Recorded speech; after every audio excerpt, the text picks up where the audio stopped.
I was a scout in high school. One of the things scouts say is that you leave a place you've gone better than you found it. We found this country the way the president says that there was nothing in the public coffers. There was nothing. But he had what, 9 point something, eh? That's what he's claiming. Yes. But right now it's around 11 or 12. He didn't say how much was supposed to be found there. Alisema tu the coffers were empty. Lakini hawakutuambia tulifaa tupate ngapi. Okay, the problem is they are just saying that they found the coffers empty, but they didn't say how much they were expecting. Labda hata inafaa ipatikane kiwa empty. Unajua hatujui.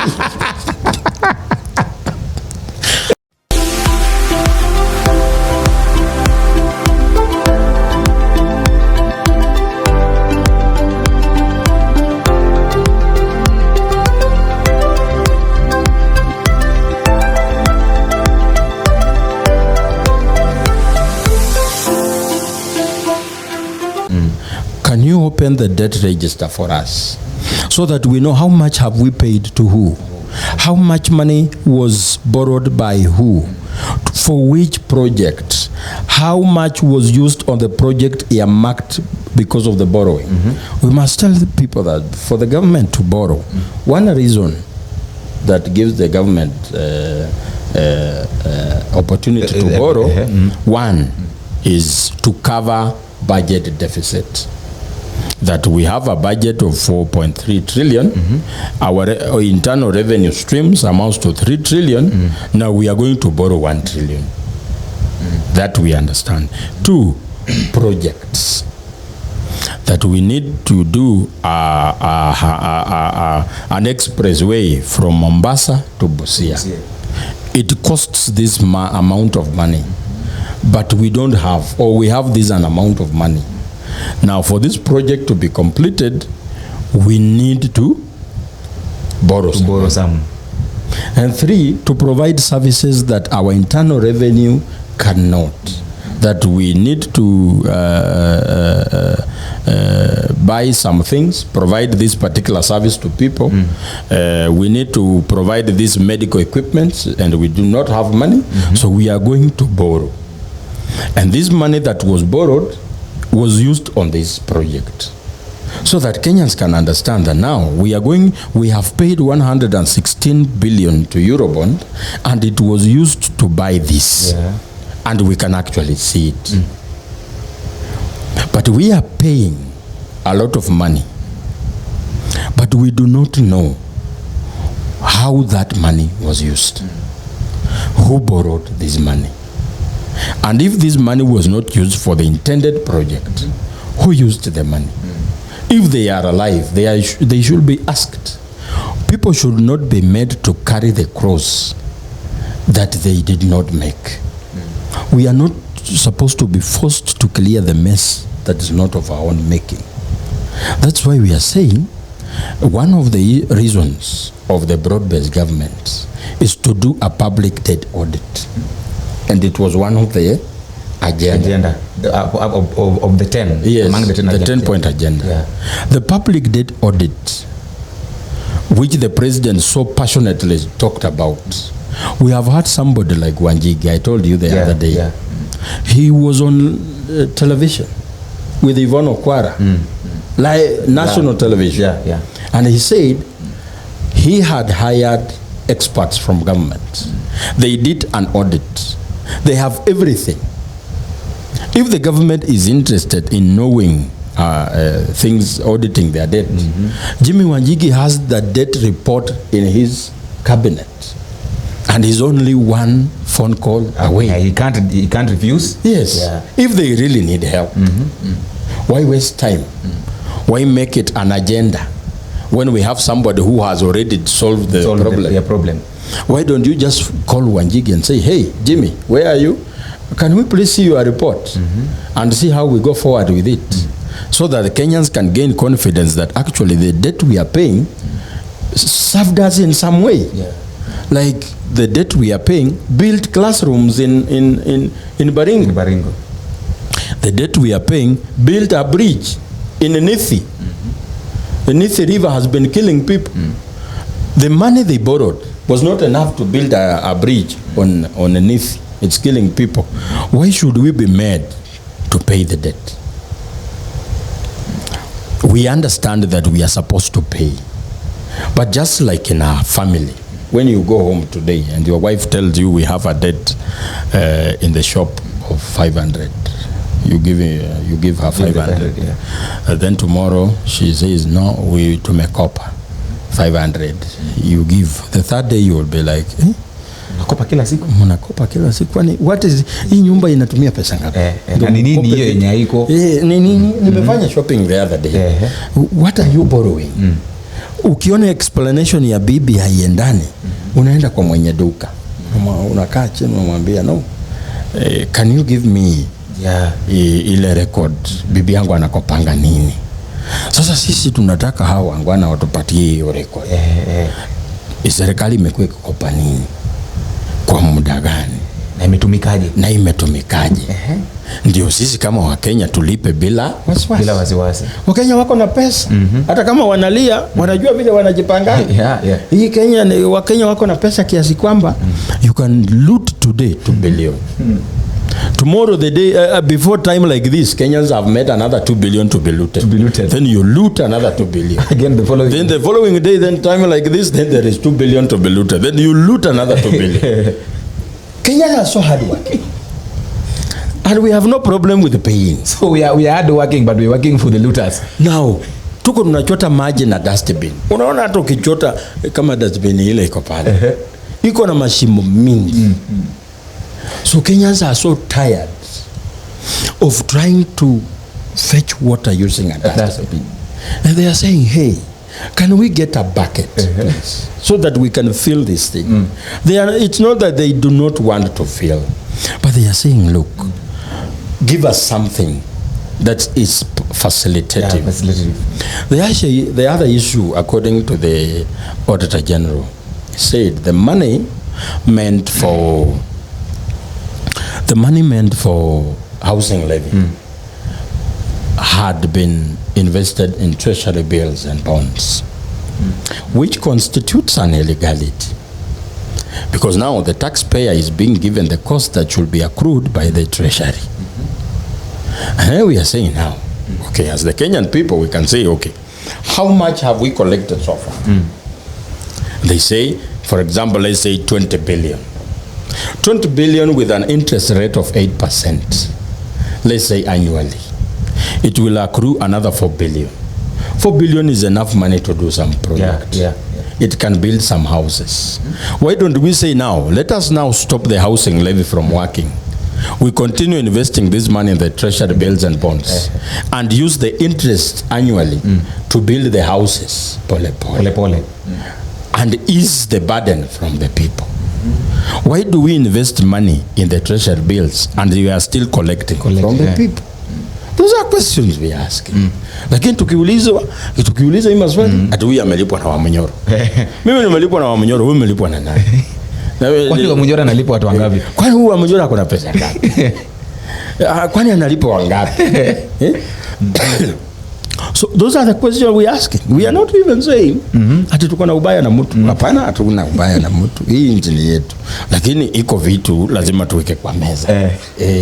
Tuseme hapa, we must know what we are doing, so that we can run this country. You know, they owe us to us. They owe it to us. We are the young people of this country. Somebody like William Ruto, in the next 50 years, he will either be very old or will not be there. It's a fact. Yeah, that's a fact. Yeah. Because people, of course, people have to die or get old. Yes. Yeah. He's now 60 years.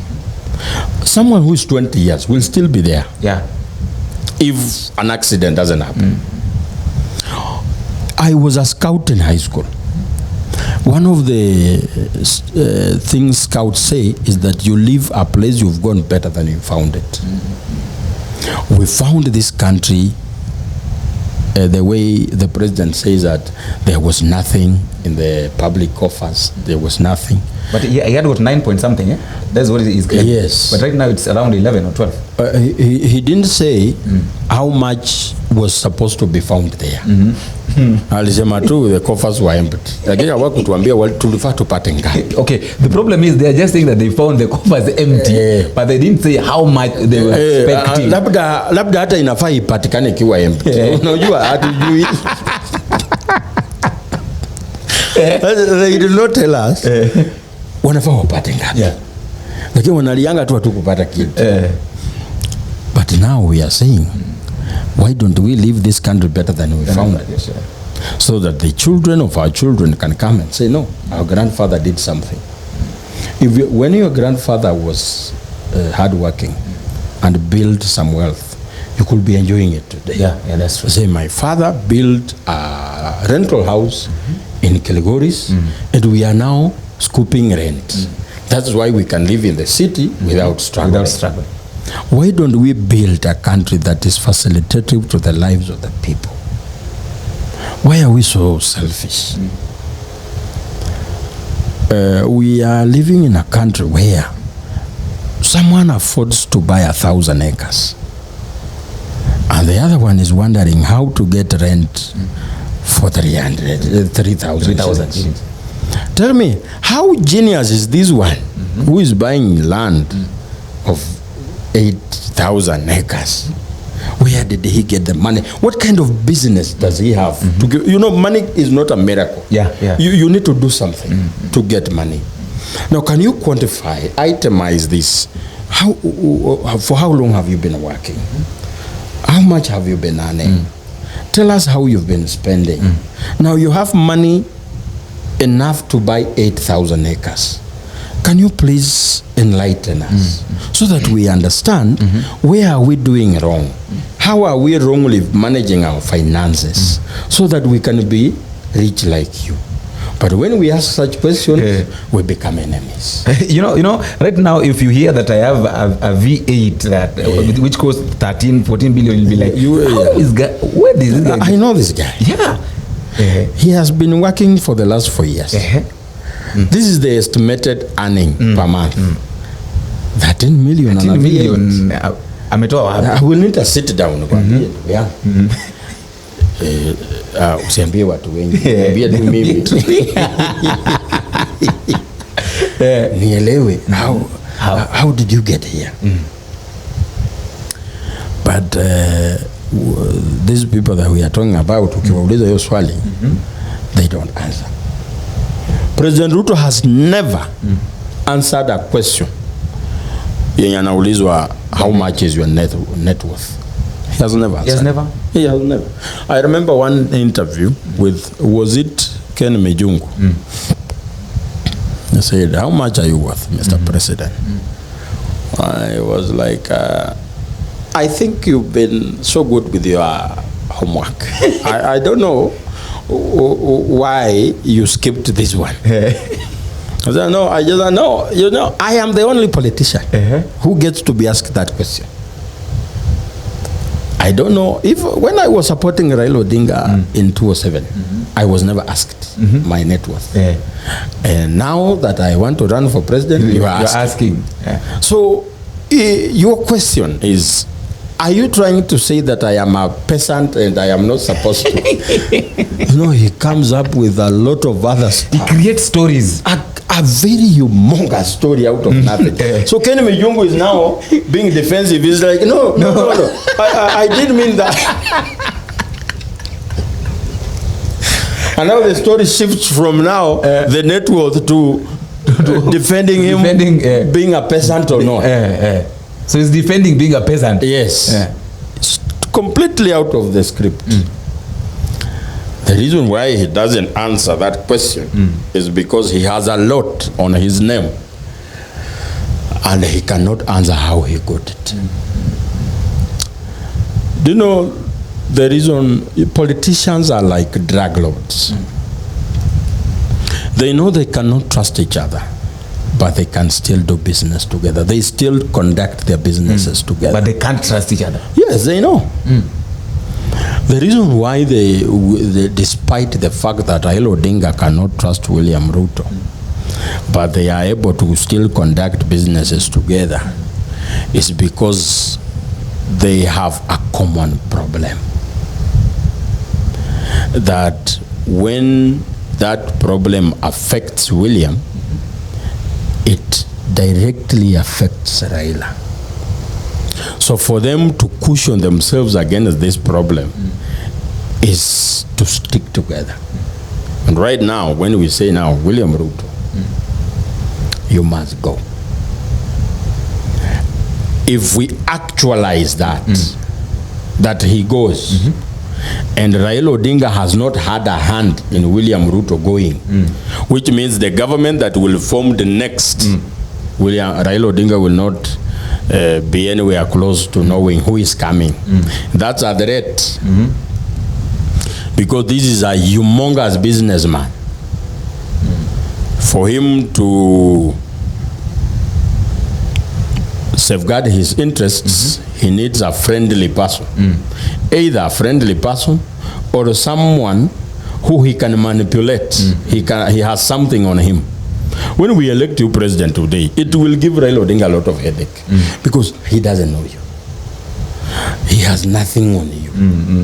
He doesn't know how you do things. There's no point of contact. It will take time for him to study you and know where to hit. But eventually he will hit. He will know. At the end of the day, he will know. But it will take time. That's why they want someone they know. They know your weakness. Like William Ruto cannot shout about corruption. They will tell you, hey, don't shout. Si hata wewe unajua. Okay, hiyo maneno wacha tufanye aje. But they've never heard William Ruto talking about corruption. How do you talk about something that has made you who you are? William Ruto cannot fight corruption. Corruption has made him president. So he has become president out of corruption. Yes. It's one of the things that has been very profitable to him. How did he get Western Hotel? If we are to ask that question, he cannot answer that question. He will run into circles the way he does. How did he get Hotel Boulevard? He will not answer that question. He says that he sells chicken. Is chicken a business for the poor people? But how much is a chicken? It's not a business for the poor people. Yeah. Chicken feeds are very expensive. You need electricity, the incubators for the eggs and nini. Sio biashara ya maskini ndugu yangu. You millions of money. And he said he sells eggs worth 1.5 million a day. Hiyo ni kuku ngapi? Unajua it's not a matter of mimi nikikuuliza saa hii nikwambie hii pesa unapata aje? Uniambie uko na hii biashara. Okay, the next question will be, where did you get money to build to put up this? Now, the money you have is from this biashara. Wewe hii pesa ndio weke hii biashara. Umepata wapi? Toa wapi? Unajua ndugu yangu, even if you are being paid 500,000 or 5 million, let's say that, and you are the only person working from your family, which means that's a disaster. That's a problem. You cannot tell me you will be a billionaire in 10 years. You can't. You have so many dependents. Immediately you get the 5 million. You need, now that you have the 5 million, you need your parents to live in a very nice home. You need to do things. Dependents are so many and they know you are very rich. They will take their children to very good schools and expect you to pay. So at the end of the day, you will not accumulate much. How comes did these people, how comes they have been able to accumulate so much? We want to understand in the spirit of accountability. Whenever you have 20 shillings in your pocket, there are only two reasons. You worked for it or somebody gave you as a gift. It's not a miracle. So when we ask these questions, you guys have a lot. And we appreciate that you have a lot. Tell us how you got them. Because nobody gave them. Yes. William Ruto has confessed that the first piece of land he owned was given freely by President Moi. Simply because the Y9, was it the Y9? YK92. The YK92. He was among them. Yes, yeah. He was the chairman nationally. And that's his launching pad.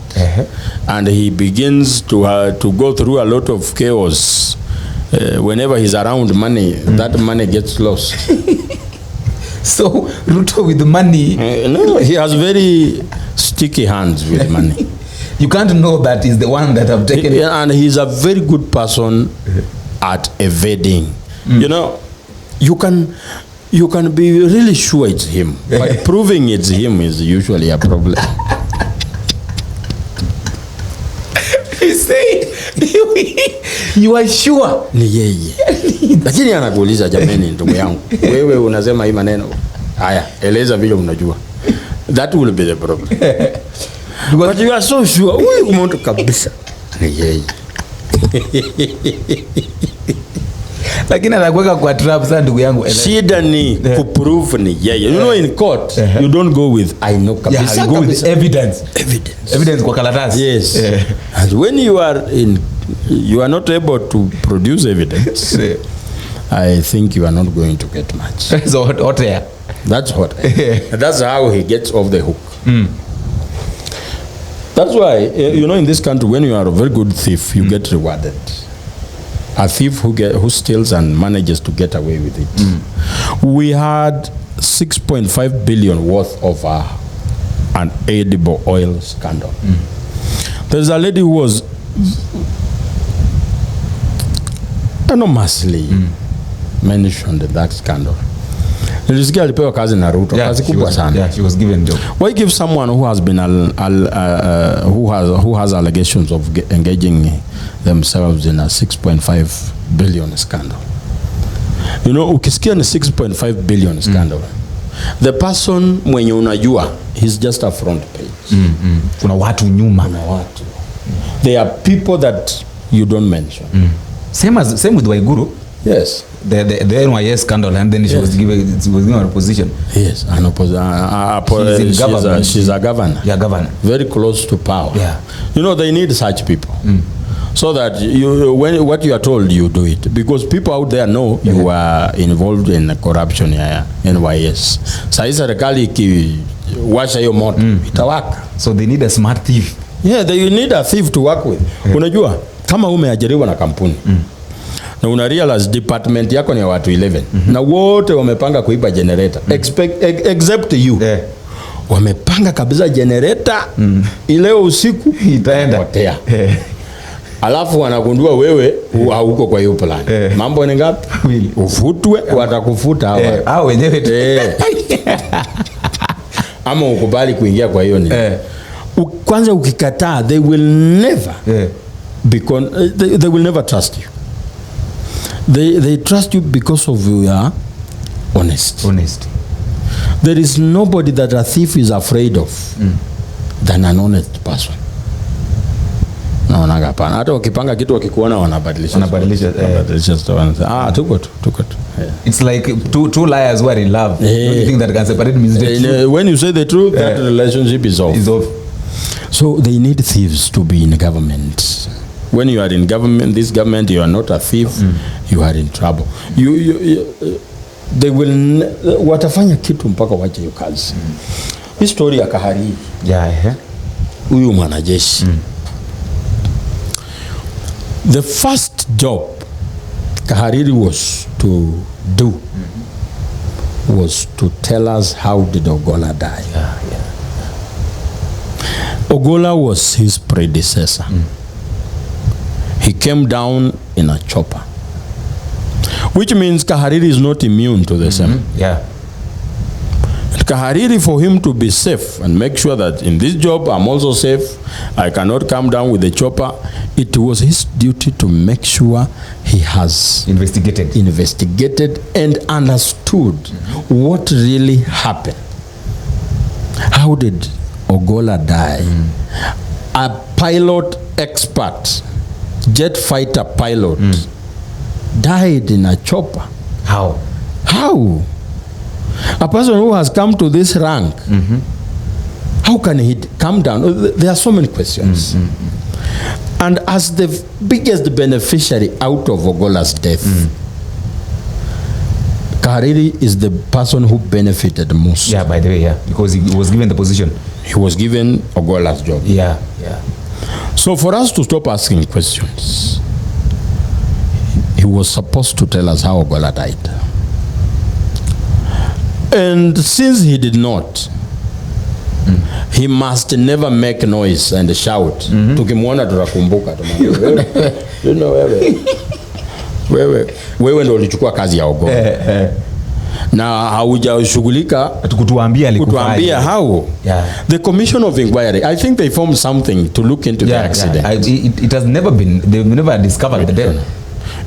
Yeye akikuja kwa media, we expect him to say now, I have been quiet, but I have been looking into this matter, and these are the findings. Hapo tutaelewa yeye Kahariri anashughulika na mambo ya kifo Ogola. Security. Yeah, security. Because that investigation is also beneficial to him. Yeah, to him. Yeah. For his safety. For his own safety. Yeah. He's not immune to what happened to Ogola. And for and now that he's very casual about it, we can form so many questions in our head. Because in an investigation, you ask every question. And investigating something, when you get experts of investigation, the person who is usually the first suspect is the beneficiary of this. Let's say you die. And there is someone who is to inherit everything you owned. That should be a person of interest. Because out of your death, he's now richer than he was. Yeah, than he was. So we must question him and grill him. Did you have anything? Did you have anything? We are not saying you are the one. But did you have anything? Did you even think of such something? Mumewahi kosana. Mpaka prove beyond reasonable doubt kwamba he's not. You don't assume anything. But in this case, we are assuming so many things.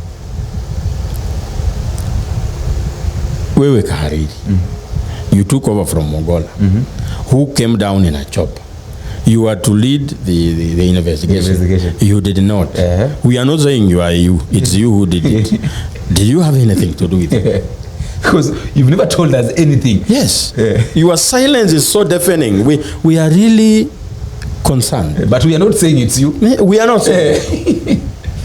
We are only asking. So that he comes forward with the information and says, Kenyans are demanding to know how did Ogola die. And these are the findings, and we will be, it's okay. Lakini kutuambia ati Ruto must go, must stop. Hiyo sasa wacha kabisa. You know, he must work within the confines of the military barracks. Yeye ni mwanajeshi. Do you know why wanajeshi ukiretire unafanyiwa counseling? Ndio urudi kuwa mwananchi wa kawaida.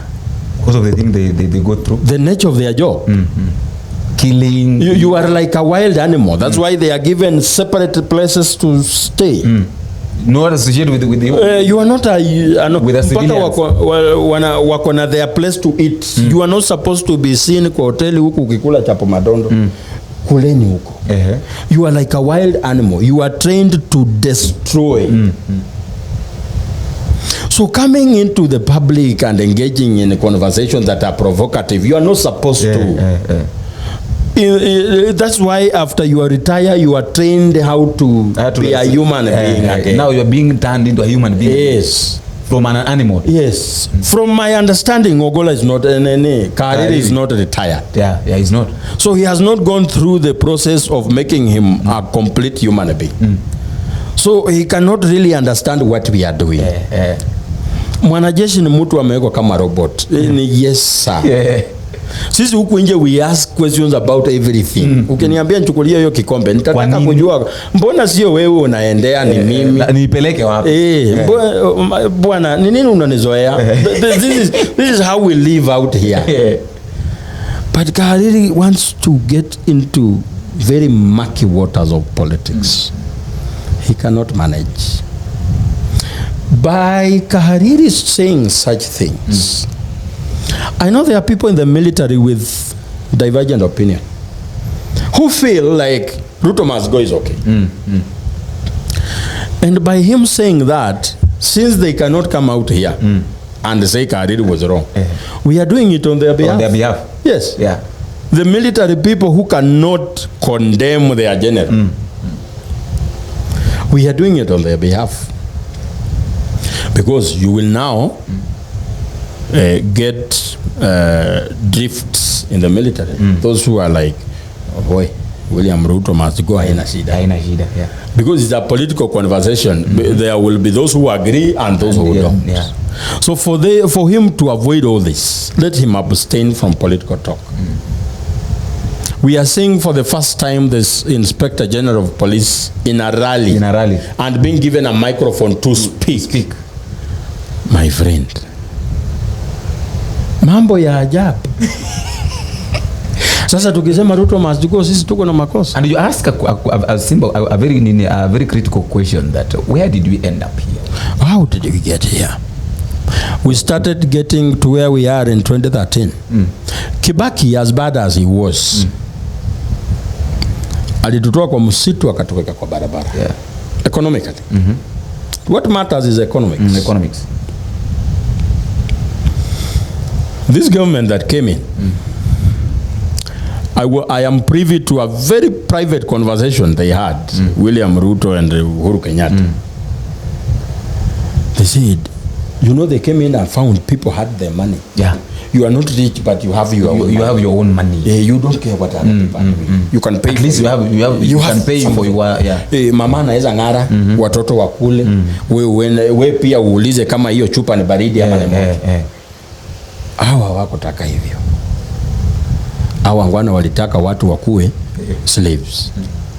Wasema no, we are not supposed to produce demigods.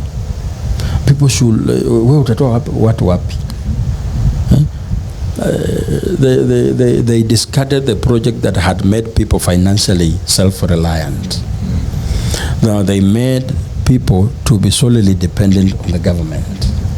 And one of the reasons why people voted for Uhuru in 2013 and William Ruto was that they don't go to Hague. So they were being protected. Yes. Kenyans were protecting them. Yeah, they were protected. Mpaka nyimbo zikatoka hapa Mount Kenya ati kanoka mwanaga itokuisiaria. Huyu ni mtoto wetu wa kujizalia. Afai kwenda huko.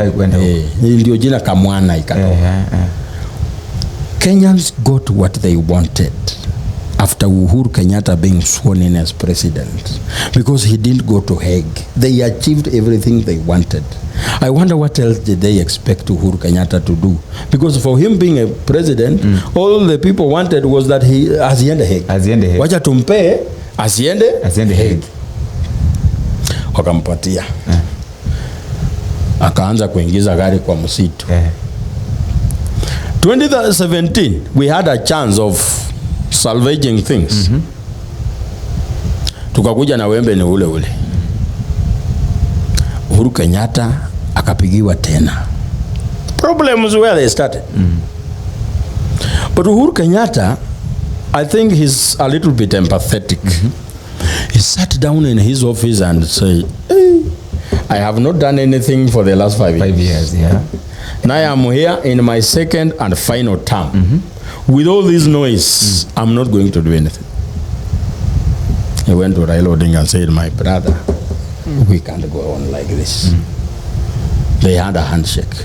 And out of that, Uhuru Kenyatta, he was not the best, but you could believe in some things. Akisema kitu, at the least president has spoken. That's why he did some things. 15,000 kilometers of road tarmacked. Wajana hizi William Ruto anapaka rangi huko Mount Kenya. Barabara iko tu na vumbi inakuja na lami inamwagika hivyo. Imeisha. Imeisha. The SGR. Uhuru Kenyatta tried and did some things. He changed even the skyline of Nairobi. Now they realized the problem, he had taken the country. Aliona hii nchi nimeipeleka vibaya. And for us, for this country to go the right way, let me call Raila Odinga, we work this way. Kenyans had a chance to save the country from going to the dogs in 2022. I am not saying Raila Odinga is a good person, but he's better than William Ruto. When you look at the few posts Raila has been given, he has distributed it almost everywhere. There is a face of the country in the distribution of the posts.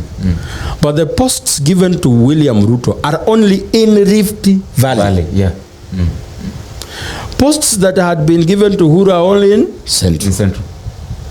But Raila Odinga distributes everything. We had a chance of saving this country from going to the dogs in 2022. I felt so bad when I heard that William Ruto is president-elect. I was in Westlands at the time. I felt so bad. I've never felt like that. Because you knew this guy. Not because Raila had lost, but I knew William Ruto's ability to take this country very far in a wrong direction. Wakati nilifika kwa nyumba nikauliza Mungu, what is it? Because na mood ya nchi ikabadilika, ni kama ni matanga kubwa sana imetangazwa.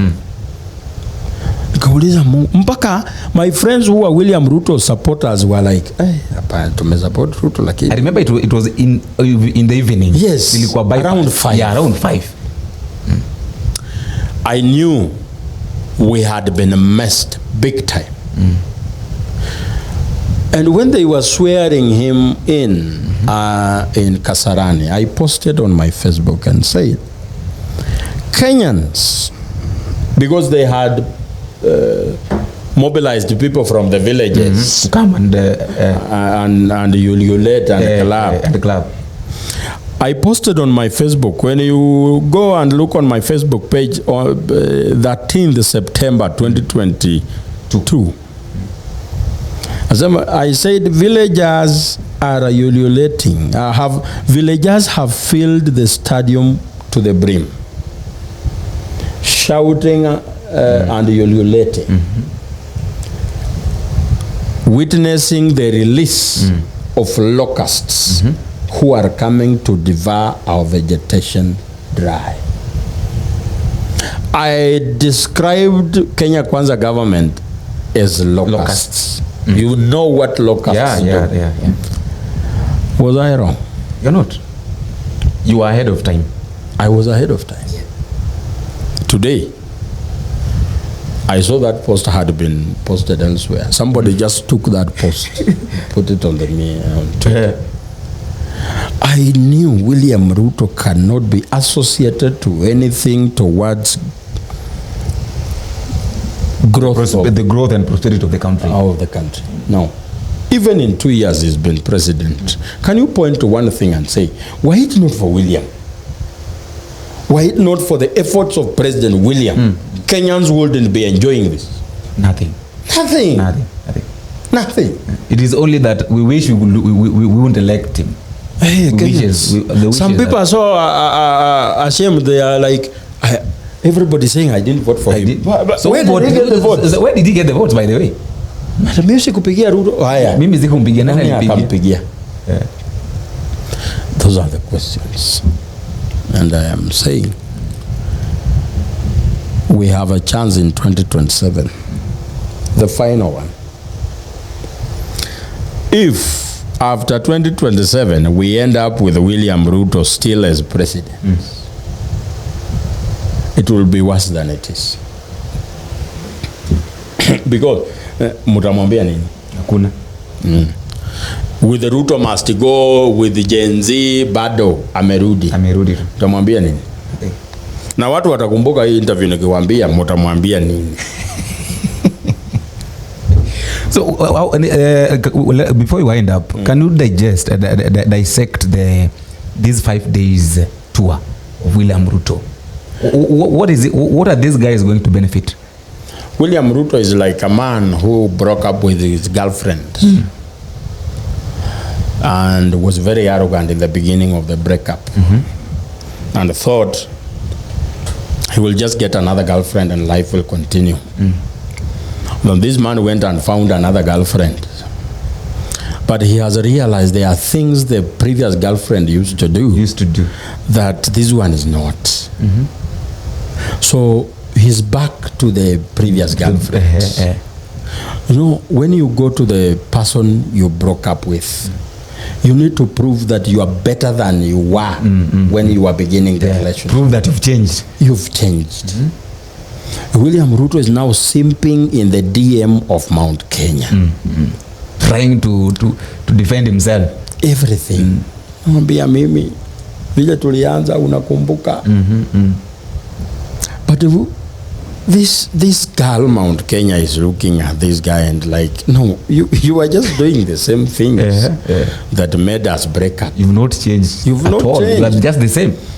Even the way you are talking, you have not changed even a bit. Like, look at what you have done. Umelonje motaro ya sewage. Mkuja na gari imejaa logs za stima. Unalipa watu 5,000. Kila mtu wa pikipiki you know, ukiwa na rally ya watu 5,000 na wote wamevaa nguo zinafanana. How coincidental is that? And I am telling you that President Ruto cannot win the mountain back. And it's quite unfortunate that he left votes that makes presidents and went for votes that only forms the opposition. Can you repeat that? President Ruto left votes that makes presidents and went for votes that only forms the opposition. Because these opposition votes, these people don't even vote. Can you count on Luya vote? A serious person who wants to be president. Mimi ni Mluya kabisa. You can't count. Mimi ni Mluya, natoka Bungoma. Na nataka kusimama pale Kandui, member of parliament. You'll get. But you can, a serious person who wants to be president, not unless they change. You cannot count on Luya votes. You cannot count on Luo votes. Despite their own son being at the ballot, there is a significant percentage of people who don't vote. Some of them, I know them personally. 7 colleagues that I work with did not vote in 2022. Luos. Those ones you know already. I know them. It's not statistics. Even when they are watching, they can affirm that they didn't. I really quarreled them. You want this guy to win, but nyinyi mnataka raia apite na kura gani?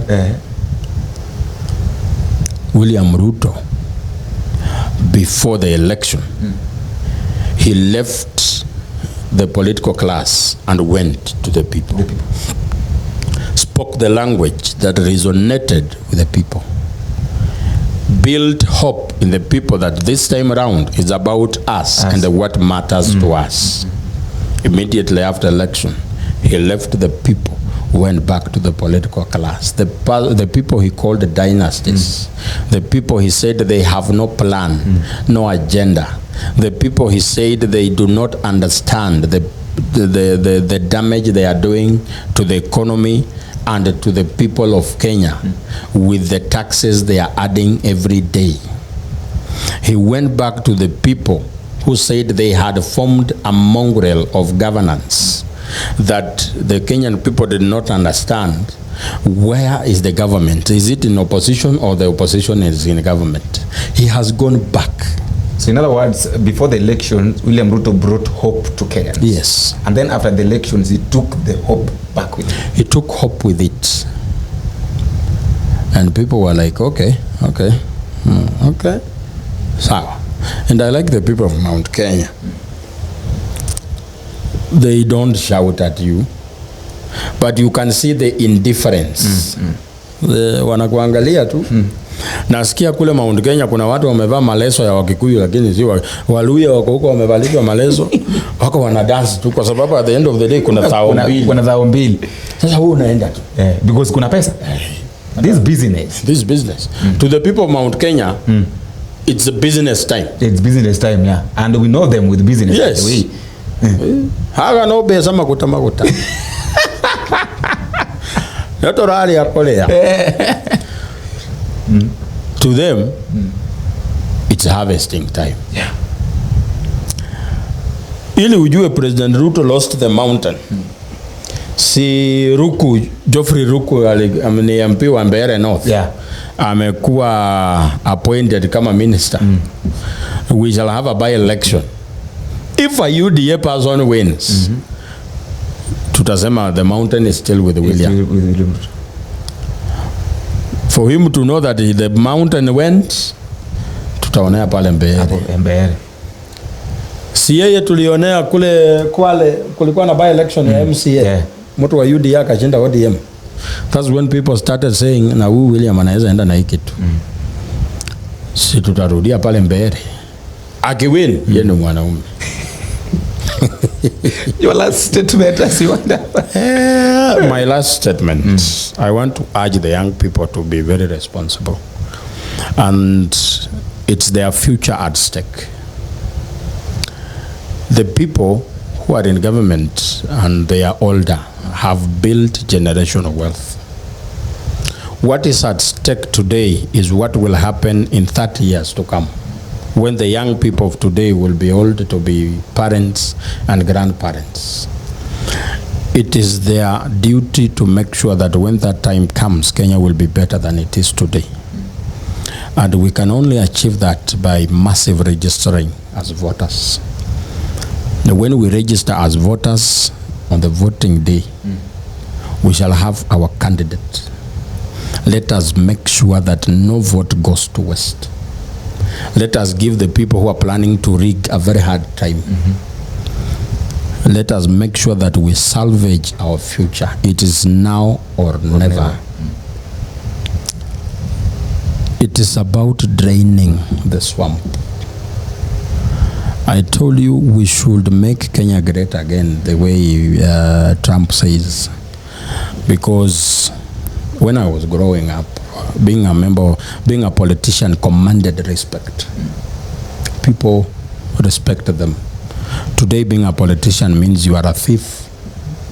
You are an oppressor. Even if when you lose your loved one, nobody mourns with you. You are actually mocked.